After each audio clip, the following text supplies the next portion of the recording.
Karjat Jamkhed MIDC साठी राम शिंदे अतिशय बारकाईने प्रयत्नशील आहेत। कर्जत जामखेड एमआयडीसीच्या प्रश्नावर उपमुख्यमंत्री अजित पवारांनी ही प्रतिक्रिया दिली। तर राम शिंदे म्हणत आहेत त्याच ठिकाणी एमआयडीसी करा, फक्त कर्जत जामखेडची एमआयडीसी 1000 एकरची असू द्या। रोहित पवार यांनी एमआयडीसी साठी अजित पवारांना विनंती केली आहे।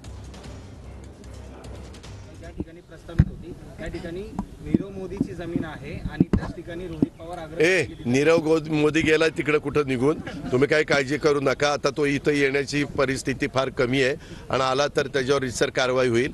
त्याच्यावर कुणाची काय जमीन असे ना, आपण ते सगळं नियमाच्या चौकटीमध्ये बसून एमआयडीसी करून तिथं तरुणांना तरुणींना रोजगार कसा मिळेल आणि गुंतवणूक कशी होईल याबद्दलचा प्रयत्न महायुतीचा चाललेला आहे। आणि त्याच्यात आमचे तिथले सहकारी महायुतीचे आमदार राम शिंदे अतिशय बारकाईने प्रयत्नशील आहेत। अजितदादा, तुम्ही एमआयडीसी जर माझ्या मतदारसंघामध्ये करत असाल तर जिथं राम शिंदे म्हणत आहेत तिथंच करा, फक्त विनंती आहे 1000 एकराची असू द्या। त्याच्याच बरोबर विनंती अशी आहे की त्याला फॉरेस्टची कुठली अडचण येऊ नये, नाहीतर तुम्ही एमआयडीसी अशा ठिकाणी कराल की तिथं फक्त गोडाऊनच बांधावे लागतील।